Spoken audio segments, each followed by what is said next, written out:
Do you want early access? Do you want uncut reactions? If so, then check out our Patreon. Link in the description down below.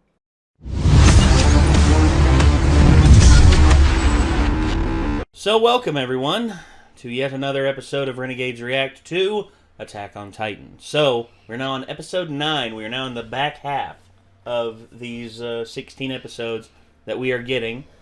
So, this one is called Brave Volunteers. Last episode was called Assassin's Bullet, and we all know what happened there.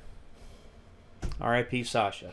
But the meme I have on my phone makes more sense now, because it's someone cosplaying Sasha. Oh, no. Outside of a baked potato company. Oh, no. And I'm just like, oh, she went to heaven. Okay. Oh, okay. That's good. Yeah. Oh, no. Oh, that's too good. Last episode was a doozy because the assault had ended on Marley and all the leadership of the various countries. Eren had pretty much, executed his plan. And we also found out that not only were there other traitors in the midst of Marley, but Zeke, of all people, the person whom seemed the most indoctrinated. Keep in mind, Zeke was the one that condemned Grisha and his own mother to die. That was back when he was young and stupid and very impressionable, and maybe he had someone else make a much better impression on him than his own parents did. Yeah. Because that's one thing about it. You have that rebellious phase where you don't take anything your parents say seriously anymore, and other people make much greater impressions on you. I'm wondering if that's what happened with Zeke, and then eventually he woke up to the fact that he made a terrible, terrible, terrible mistake by condemning not only Grisha, his father, but his own mother, the only other person with royal blood, to roam the earth as like dead-eyed titans. Yeah. And then, I mean, I think it could be a way for him to try to seek redemption for that, or it could be that he has a secondary plan where he was intending on trying to somehow infiltrate the ranks of the protagonists, essentially. I don't know. There's so many pieces in play right now, because not only do you have Gabby and Falco in the situation, but you also have everyone else who was on the ground now wanting revenge. The second half of this season is now beginning. Let's give this a watch and let's see what happens. Here we go. Whoa, okay. Hey,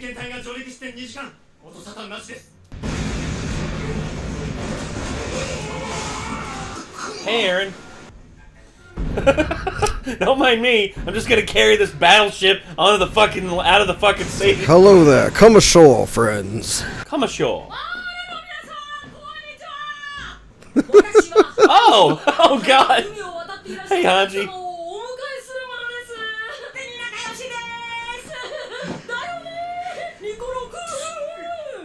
Oh.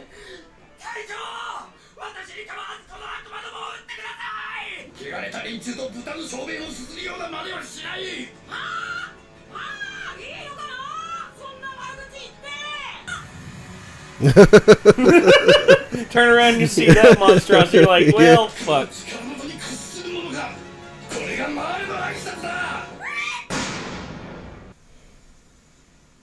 Oh.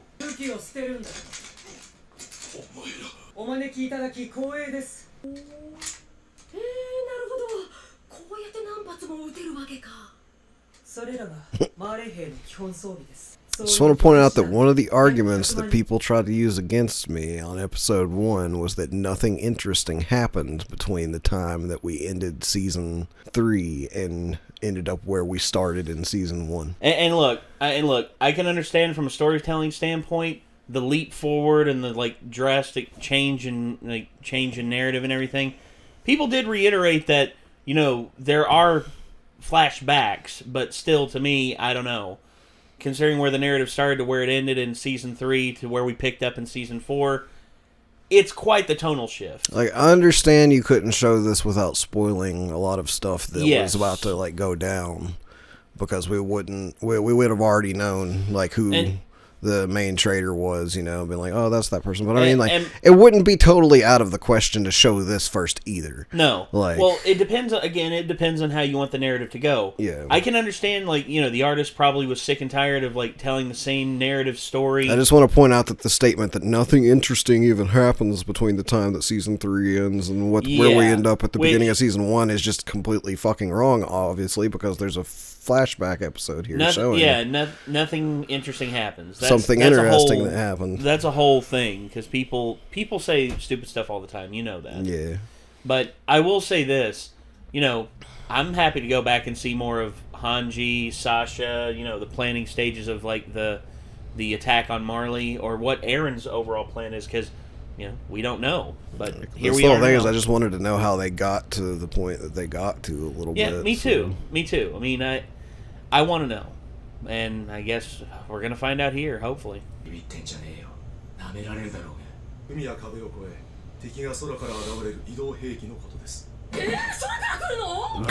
Hanji. What did he just say?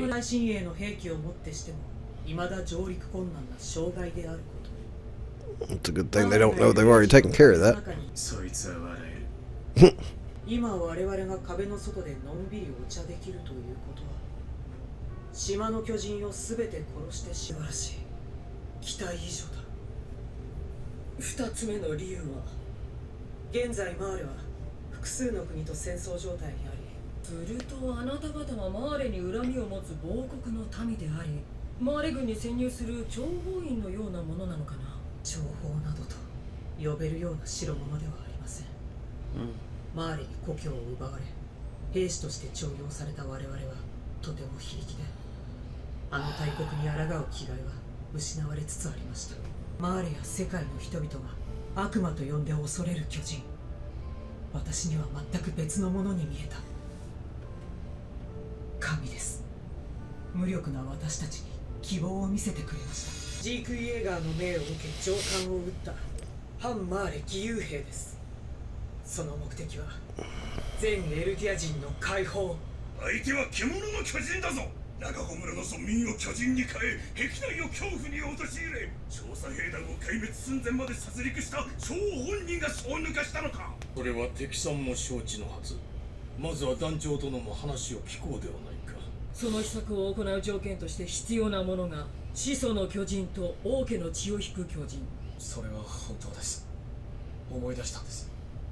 俺が一度だけ始祖の巨人の力を発動させることができたのは王家の血を引く巨人と接触した瞬間でした。壁に潜む幾千万もの巨人で世界を踏み潰す地ならしの発動条件を。お前どうして今までそんなことを黙っていやがった。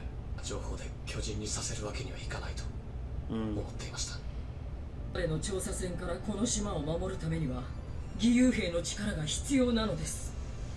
彼女らに無線通信がなければ。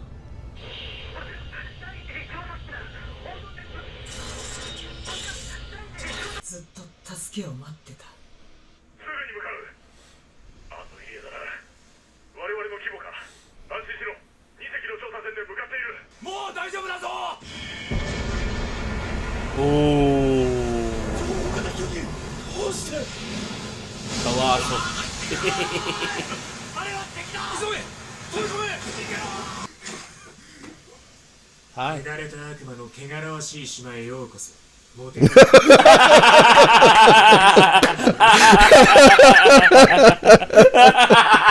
でも海の向こうにいる人たちは敵だけじゃなかった。Is he talking to Annie? おにゃんぽこんはなんで肌が黒いのですか。俺たちを作ったやつはこう考えた。いろんなやつがいた方が面白いってな。君たちユミルの民も同じさ。誰が僕らを作ったの。始祖ユミルに力を与えた存在、神だよ。そう考えるやつもいる。考えるだけなら自由だろ。この料理これ食えんのか。Dude, it's seafood. たちは初めてですか。ニコロはマーレ料理の食べ。 It's even edible. It's like it's gonna be some of the most delicious stuff you've ever had. Sasha's reaching for it. Nope. No, she doesn't know how to eat it though. Holy shit. Yep.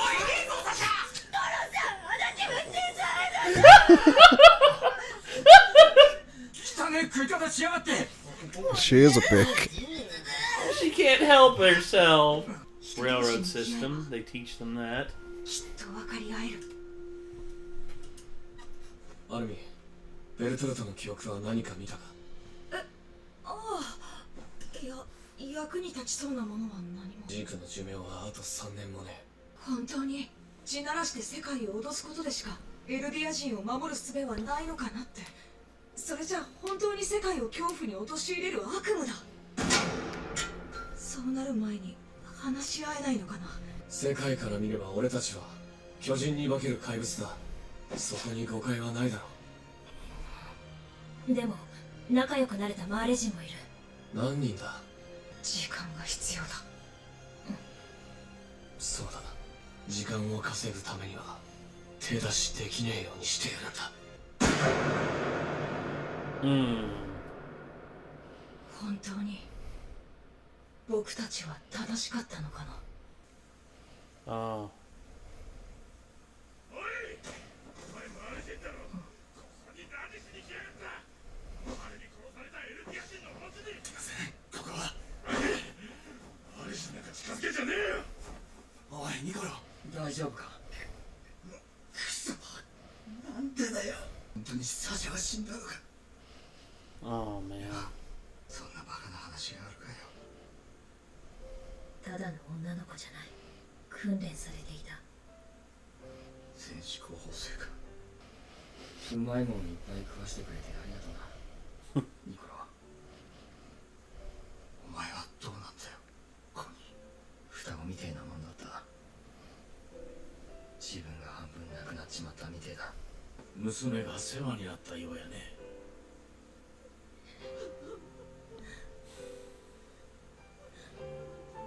俺は捕虜のマーレ人ですが、料理人として就労許可を持っています。娘さんは俺の料理を誰よりもうまそうに食べてくれました。俺の料理を食べに来てください。もちろんただなんやろ。お前を殺して死体をマーレに送りつけ、陰謀を明るみに出す。祖父祖母の命はないだろうな。だがお前の言う秘策とやらが本物なら切り刻むのを少し待ってもいい。だが俺をエレンと合わせるのが先だろ。そう急ぐな。お前に最上級のホテルを用意したんだ。マーレから奪ってきた巨人化の薬はこれで全てです。 Oh shit. しかし複製は困難でしょう。なんと感謝を申し上げればよいことか。諸君らには借りしかない。無知な我々を希望へと導いてくれた。諸君らの勇姿を疑うことは悪魔の修行に等しくなろう。エルディア人の友人であることを証明してきたつもりでしたが、残念です。私たちが持ち込んだこの銃はエルディア人に自由をもたらす銃なのに、我々の弱さにしばしの間だけ目をつぶってくれぬか。ジークに枷をかけぬわけにはいかんのだ。俺のホテル、これ？何か不満でもあるのか。巨大児の森だ。これ以上お前にふさわしい宿はねえよ。立体軌道でたくさん遊べそうだしな。ナビとファルコにもこの雄大な自然を見せてやりたいんだが。ガキが雄大な自然を拝めるかどうかは。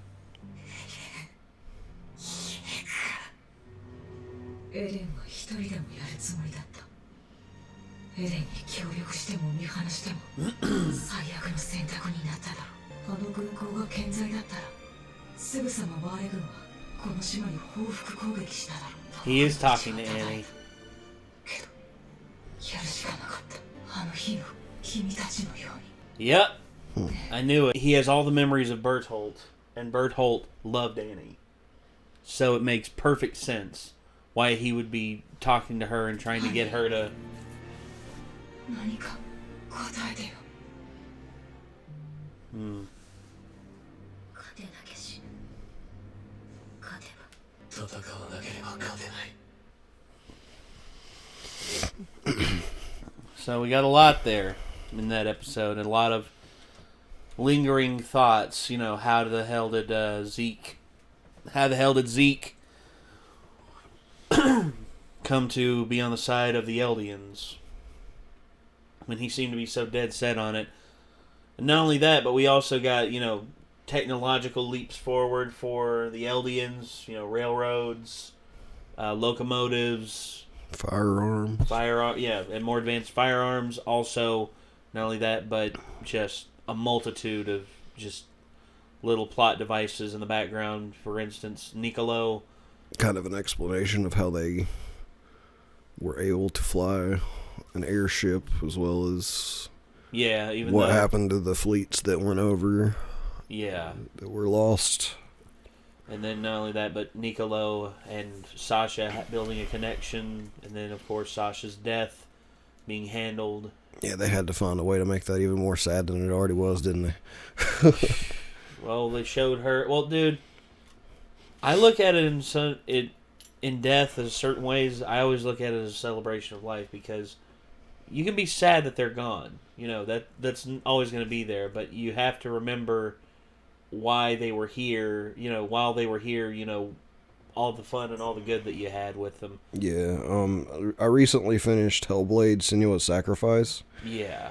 And I've told you, I don't know if I've told everybody on here, but I've always been, not always, but since I hit college, for some reason I started thinking a lot about the fact that I have to die someday. Yeah. And I've always been raised as a Christian, so the whole thing is oh, I'll go to heaven, I'll be eternally happy and stuff. And my brain just does things what if heaven's boring? What if it's not real? And I'm wrong? And what if I just cease to exist? I can't even imagine my consciousness just ceasing to exist. It's crazy. And it freaked me out a lot. But there was this quote at the end of Hellblade that I really, really liked that kind of lines up with what you were just saying. I'll read it real quick. I learned the hard way not to be afraid of death, Senua, because life without loss is one without love. Turn your back on death and you only see the shadow that it casts. The longer you hide from it, the longer the shadow grows, until all you can see is darkness. When our time comes, we must look death in the eye and embrace it as a friend. Only then can we let go of our fear and emerge from our darkness. Yes. And I never expected a quote like that from a video game to hit me that hard, but it actually has helped a lot recently with me not being as afraid and just being anytime I start to think about oh, I have to die one day, it's just I kind of think of that quote and I'm just I just embrace it as a friend when it comes, whatever. Let's see what it's about, Not to mention the part a life without loss is one without love. So I really like that quote. It's a good quote. I've probably talked about this before, but I remember when I lost faith in just in everything. I pretty much threw away my faith in everything and just became a piece of shit for so long. Was when I was 17. When I was 17, my grandfather, whom I knew my whole life was just a very good guiding moral center. The dude was a working man his whole life, salt of the earth. He worked 2 jobs to the point where he retired from both jobs. He worked one job from when he was, I think, 16 for 30 years, and then he retired. Then he worked another job after that for 25 years, and then retired from that one. So he had 2 retirements in his life. Yeah, in terms of years he'd worked and everything. And he did that to support his wife and his 4 children. And he loved doing that and all that. But he was 67 years old when he retired from his second job. And it was okay, so he's going to be able to rest now. He's going to be able to enjoy life and all that. Life had other plans. A few months later, he has trouble breathing. They're thinking, he's probably got a blockage in his throat or something like that. The older you get, your throat does shrink and it becomes harder to breathe sometimes. They discovered that his throat was in fact smaller, but there was a mass in there. And they looked, and cancer. And it was bad. There's a type that spread very, very fast. He turned 68, and then 2 months later, it was about 3 weeks after they came back with a cancer diagnosis. 3 weeks later, he was dead. And I thought to myself, and I remember his funeral. We're from he's from a small town. We're from like the backwoods way up here in the Appalachian Mountains in Southwest Virginia. The town that he grew up in and lived in his entire life had 1,000 people, if they were lucky. St. Paul, Virginia, if you need to look it up, had 1,000 people. To his funeral, we counted the amount of people who showed up. There were people who came in from everywhere. Over 600 people showed up to his funeral. That's how much of an impact he had on so many people. Over half of the town's population worth of people showed up to it. Exactly. In a town of 1,000 people, more than 600 people showed up to this funeral. I'd say about 200 of them were local people in the town. But more than 2/3 of them were people from everywhere else that he had made an impact on in their life. And I was mad of the fact that after working for so long, after, doing everything, following the good book, going to church every Sunday, working his ass to the bone, sometimes working 60, 70 hours, sometimes 80 hours a week just to make ends meet for his family. And for him to wind up like that, just gone, snap of a finger.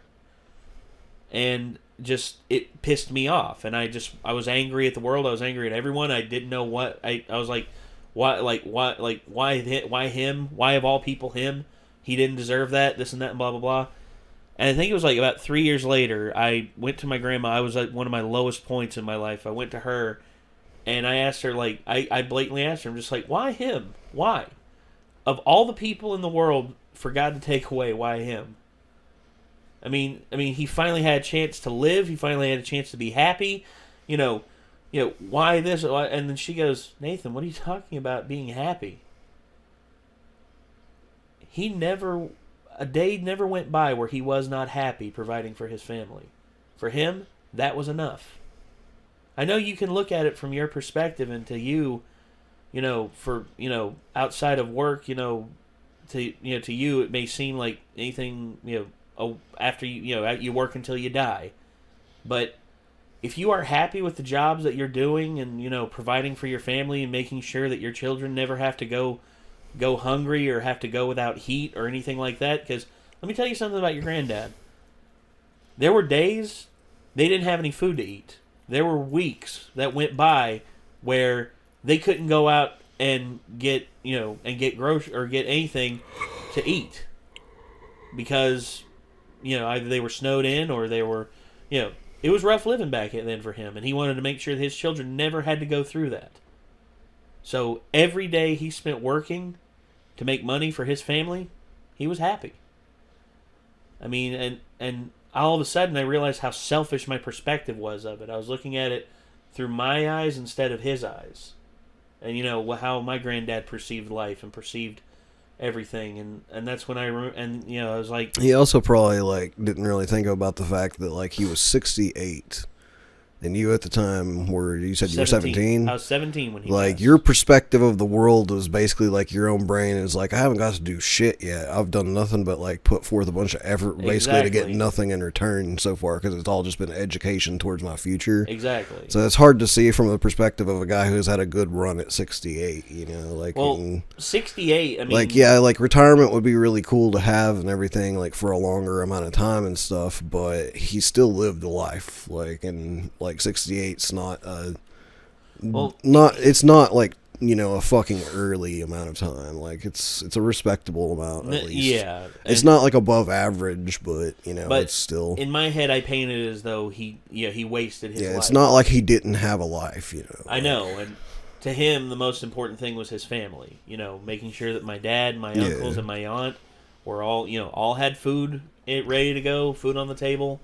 That they had the opportunity to have an education like he didn't. And if they wanted to work, he would teach them everything he knew. And that's what he did with my dad. He taught my dad everything he knew about building a house, about how to maintain everything, about how to, him and my dad digging ditches. My dad told me stories it's like I was going out for the football team. Your granddad came to me. He's like, "Heck, son, shovel coal with me for 6 months. You'll be good after that." And that's exactly what he did. My dad shoveled coal with him. My dad said his arms got so strong from that. My dad his junior and senior year was an all-state blindside guard because of the work he did with my granddad on a team that his junior year was 2-8, and his senior year was 4-6. But my dad was the only person on the team that was all-state, and he was all-state blindside guard.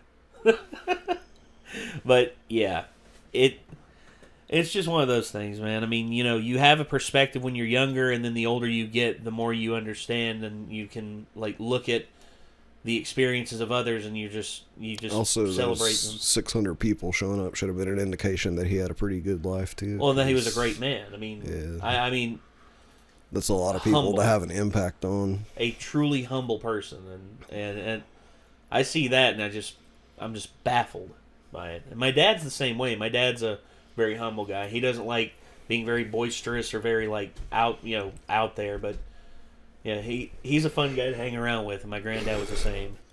But I think that's gonna do it, ladies and gentlemen. That was Attack on Titan, Brave Volunteers, Season 4, Episode 9. Hopefully you all enjoyed, and hopefully we will see you all in the next one. And until then, I'm Nate.